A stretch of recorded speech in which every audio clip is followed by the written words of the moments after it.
Hello everyone, this is Brad Wistance with a much delayed video.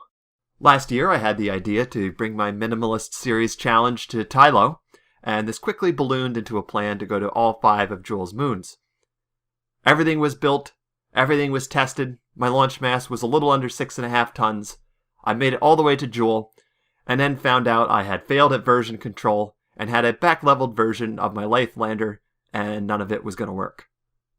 Due to the frustration level of this, the difficulty of this mission, and the amount of time it takes to fly it, I ended up just doing other missions and never got around to actually flying this. The Jool 5 challenge, to go to all 5 of Jool's moons in one launch, is really one of this game's marquee challenges, and while I've done some grand tours, I've never done specifically a Jool 5 mission, so I felt like this one was worth coming back to. In ascending order of mass, gravity, and challenge, I'll have to land on Pole and Bop, which are 2 tiny moons, Vall, which has a more moderate size, Laythe, which offers a thick, oxygenated atmosphere, and finally Tylo, with its crushing gravity, with no atmosphere to help. The goal of this mission will be to land Bill Kerman safely on all 5 of these moons, do it with the lowest launch mass possible, and make it safely back to the Kerbal Space Center. I found some additional ways to lose some mass. The launch mass is now exactly 6,200 kilograms, and I've also done some thorough quality control this time. Despite the small size and low mass of this build, it's actually fairly complicated, and we're going to be delivering 6 distinct modules to orbit, and as a result, there's really a lot to go wrong in this mission. I'm going to get this mission off to a start here, and we'll discover the functionality as the mission plays out. As with my past minimalist missions, the Rapier engine provides significantly more thrust than I actually need, and as a result it's more than capable of accelerating while ascending, and therefore this has a fairly atypical ascent profile. One small trick employed here is to start the mode switch on the Rapier engines by closing the air intakes. This causes all the air in there to drain, slightly reducing the mass of the craft and slightly increasing our delta V. The closed cycle portion of this ascent is fairly straightforward. Because of the high TWR, I can simply set my heading to prograde and still reach a suborbital trajectory. The 4-mounted fuel tank also contains some batteries, so after completing the closed cycle burn, I run the ion engine for a bit longer before then coasting the rest of the way to space.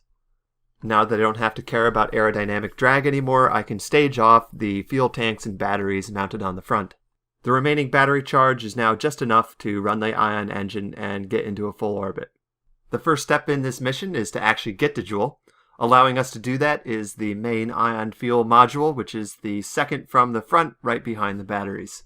As per usual, I'm going to minimize the amount of delta V needed to reach Jool by performing gravity assists off of Eve and Kerman to steal some free momentum. As noted in some of my previous videos, I've recently switched to a gravity assist route to Jool that has 2 assists off of Eve instead of 1. The reason for this was that previously I needed to pick an initial transfer from Kerman to Eve that had a significant radial component when I reached Eve in order to have enough relative velocity to successfully perform the assist. Doing 2 assists off of Eve removes this condition, allowing me to take a slightly lower delta V transfer from Kerman to Eve and saving even more delta V. Once reaching Jool, I have a mostly unhelpful approach of Vall before the capture assist off of Tylo.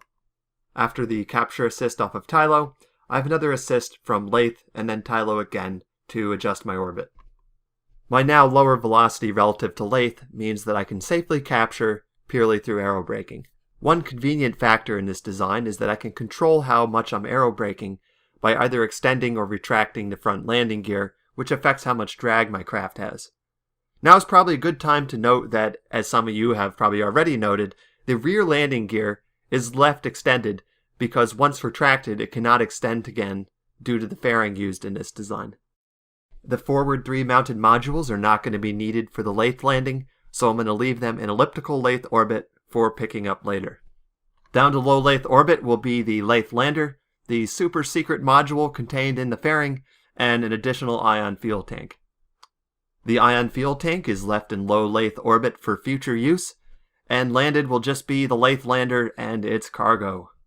Due to armfuls of aerodynamic trickery, the aerodynamic drag of this craft is extremely low with the front landing gear retracted, and as a result, those are very effective for controlling exactly where I land. Landing on Laythe usually requires quite a bit of precision because it's mostly liquid and you have to aim pretty carefully to actually land on land, but this is going to require additional precision because I really want to land on the island peaks that'll give me the best chance of actually getting back to orbit. Also, due to my desire to use this set of landing gear for both the initial takeoff and the Laythe landing, this landing proved to be extremely challenging and very perilous for our poor Kerbal.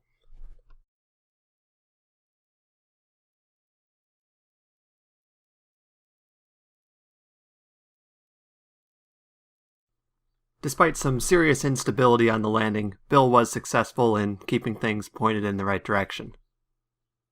After landing, Bill Kerman can rest easy knowing that takeoffs are generally safer than landings, but he should probably also remember that we've only crossed one landing out of 5 out of this challenge. The reason I picked this particular landing spot is that it's right on top of a ridge, which means that on the takeoff run, I can roll down the hill before firing up my jet engine, giving me some free momentum. I was quizzed about this approach in a previous video, because as the commentator said, when I rolled down a hill, I gained kinetic energy, but I'm losing potential energy. The reason this is still to my benefit is that reactive engines do not have a constant energy efficiency. They have a constant specific impulse. This means that the faster I'm going when I use the engine, the more energy efficient it is. As a result, Bill really is helping himself to a free lunch of delta V. Getting back to the takeoff here, my TWR is absolutely through the roof, and as a result, I can climb extremely aggressively and still reach a really impressive surface velocity. One of the latest improvements made to this mission was the ability to detach the wings, air intakes, and landing gear after completing the first powered stage of the ascent. This will allow me to coast freely the rest of the way to space. Between this and the high TWR, this takeoff felt more like firing a cannon than launching a rocket. As we near the apoapsis, Bill cracks the fairing, detaches what's left of the Laythe lander, and releases the ion micro-orbiter. This ion orbiter does have just enough electric charge to get back to a low Laythe orbit, but I do leave my periapsis slightly under the 50 kilometers mark. This will allow me to do some aero braking to reduce the amount of delta V needed to do the rendezvous. After retrieving the fuel left in low Laythe orbit, I now have enough to get back to an elliptical Laythe orbit and pick up the 3 modules that were left there. If we measure distances in terms of delta V, and I feel like we should, it's only a short jog over from an elliptical Laythe orbit to an elliptical Tylo orbit. Handling the detachment and docking of modules for the Tylo landing turned into something like a tavern puzzle. Obviously, I want to avoid wasting impulse by hauling modules around space to places where I don't need them. However, I also want to be careful about adding decouplers or docking ports to the build. Each decoupler is 10 kilograms and each docking port is 20 kilograms, and weighed against the efficiency of ion engines, this adds up pretty quickly. I definitely want to avoid adding any dry mass to the Tylo lander where any mass is extremely costly. I arrived at the solution of putting just a decoupler between the Tylo lander and the main ion fuel tanks, and I've left them attached to each other thus far in the mission, and as a result I can attach the ion micro-orbiter directly to the ion fuel tank and then have it attached by the decoupler to the Tylo lander. I'm almost done with the fuel in it at this point, which means that after reaching low Tylo orbit, I'll be able to just leave it there, which I'm sure will upset some KSP YouTubers who care about space junk, but it means that the only impulse wasted is the impulse bringing it down to low Tylo orbit, which is fairly insignificant compared to the addition of an additional decoupler or docking port. I've left the 2 unused modules in elliptical Tylo orbit. Bill can then switch seats and leave the ion orbital in low Tylo orbit and get ready for the landing. Because of the lack of reaction control, whatever angle I'm rolled at to begin with is the angle I'm going to be landing at, which will add some additional confusion factor to an already difficult landing. The target landing spot for this descent will be the same spot that I've landed on Tylo in some previous videos. One additional challenge about this descent is that the 4-mounted fuel tank is detached halfway through it. Throwing stuff in front of you is really not what you want to do. It does create a little bit of hazard when you fire back up the engines. Thankfully, Bill was canny enough to avoid it and comes in for the final landing. I haven't budgeted much extra fuel here, so it's really important that I run out of altitude and velocity at the same time. Fortunately, Bill's up for the task, and while he was knocked out of the seat, nothing was damaged, and he was able to get back in front of it and keep it from rolling down the mountain. Rolling proved to be a bit of an issue here. The best solution proved to be just to have Bill to climb into the seat and get it to settle in. Similar to the Laythe landing, I've picked this landing spot because we're nearby a ridge line that'll aid me in taking off. However, we haven't landed exactly on the ridge line, so Bill's going to have to do a little bit of pushing before we get to the takeoff. Because of the lack of reaction control, I need this inflection point on the surface to allow the craft to get up into the air enough such that I can use the engine gimbal to rotate it into ascent position. Once clear of the ground, I can get the nose up and begin climbing normally to a Tylo orbit. However, the Tylo lander does not have enough delta V to get to Tylo orbit. Because of the high gravity of Tylo, delta V here is more valuable than anywhere else, so this is where I'm going to use the delta V from Bill's EVA pack. The much under-respected Kerbal EVA pack has slightly over 600 meters per second of delta V, which is extremely impressive and really helps a lot with this ascent. We even have enough delta V after getting back to low Tylo orbit that we can rendezvous back with the ion orbiter. After climbing back onto our glorified space chair, I can drain the remaining fuel out of our main ion fuel tank, shamefully discard some space junk, and get back to elliptical Tylo orbit. Our original 6 modules has now been whittled down to a meager 3. Hopefully this will be enough to pull off the remaining 3 landings.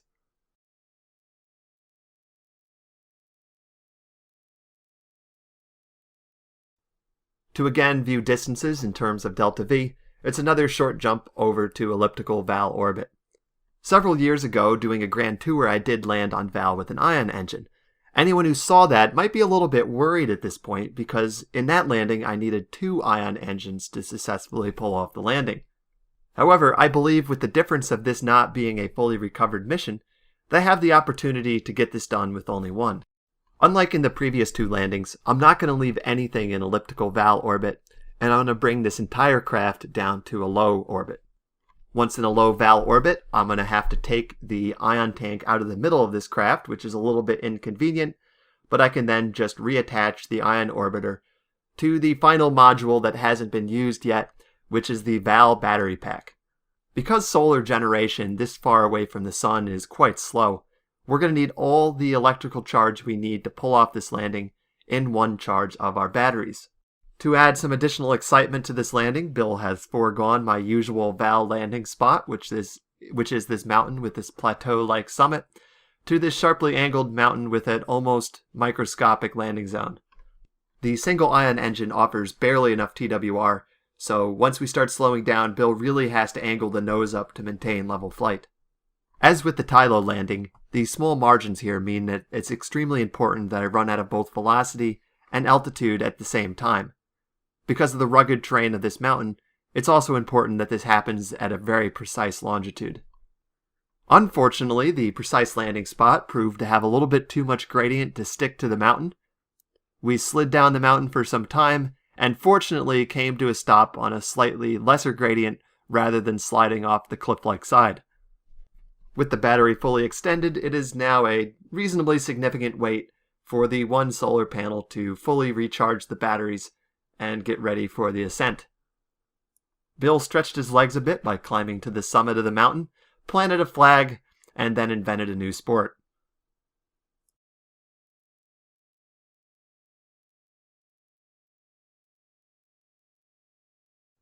At this point, Bill had had enough cardio, so I used the reaction wheel to roll the Vall lander up to the takeoff spot.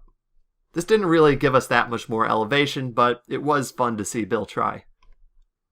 Anyone who was watching our fuel level during the descent may have been alarmed to see that we used more than half of our fuel for it. Because ion fuel is so efficient, we can expect to use almost as much for the ascent.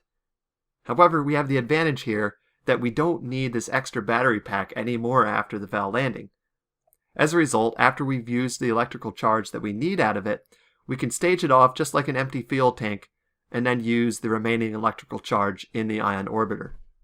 The remaining electrical charge in the ion orbiter gives us just enough to get back to a low Vall orbit, where we can then reunite with the ion fuel that we left there.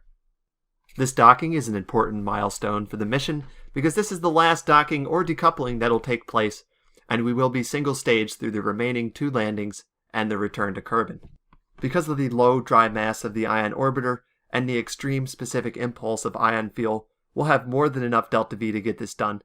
Because of the low mass of the remaining 2 moons, 500 electric charge will be more than enough to do any single maneuver. Bill snags an assist off of Tylo to help get us to pole. It is very important that we plotted our pole rendezvous at pole's apoapsis rather than its periapsis. If we did it at its periapsis, we would have needed a larger maneuver to capture in pole orbit than is possible out of a single charge of the batteries. As I've demonstrated in previous videos, there are some solutions to this problem, but it's better just to save the delta V altogether.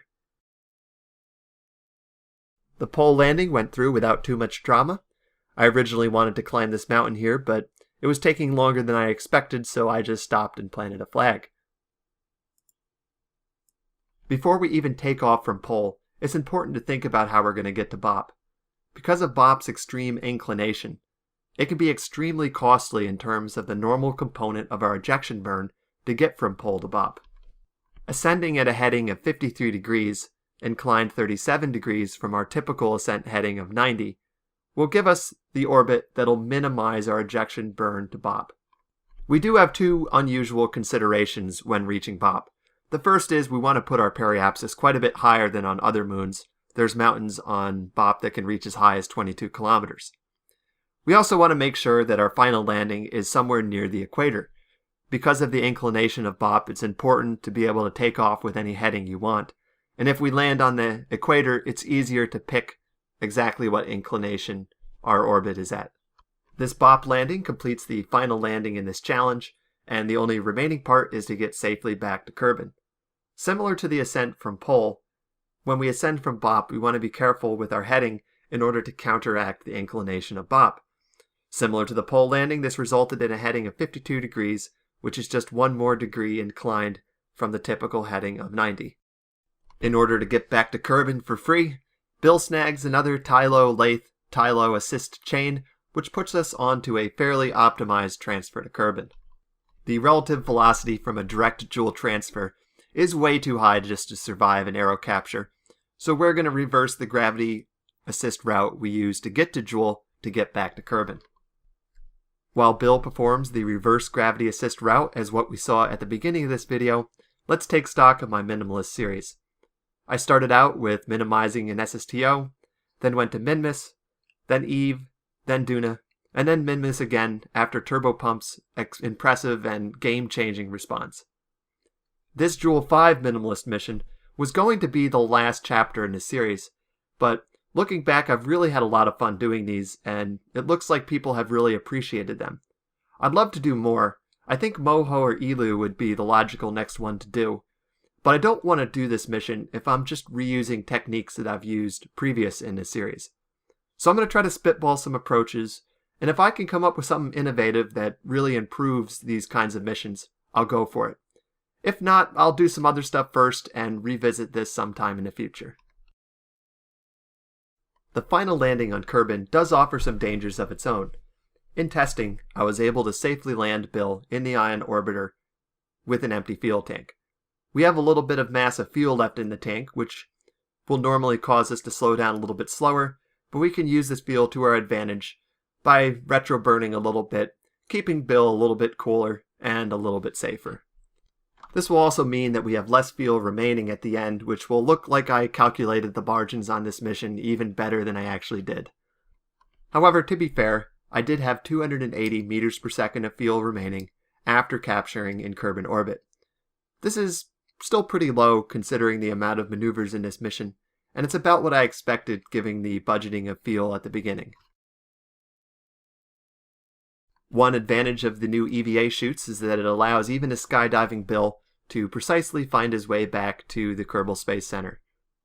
At this point, I'm kind of running out of hijinks to pull when paragliding Bill into the KSC, but I'll try my best anyway. While this may not bring the Minimalist series to a close, it definitely brings this mission to a close. Thank you everyone very much for watching. Please leave any feedback you have in the comments, and I'll see you in the next one.